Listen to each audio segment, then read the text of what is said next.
হ্যাঁ কি ডারে এত সে বনে বাদারে হয় ডুমুর বটে। হ্যাঁ আবার রান্নাঘরে লিয়ে কি করবি? আরে রাঁধবো গো রাঁধবো।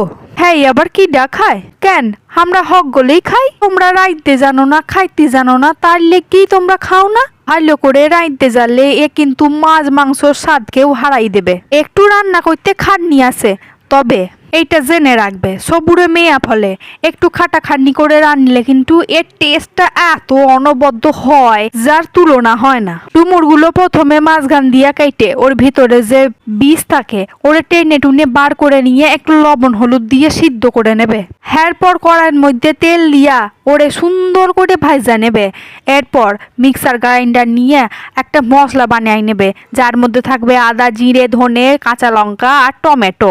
এরপর কড়ার মধ্যে আবার দেবে তেল আর তাতে দেবে জিরে আর তেজপাতা ফোড়ন। তারপরে তুমি আলু দিয়া একটুখানি নাড়াচাড়া করে নেবে, ভাজাভুজি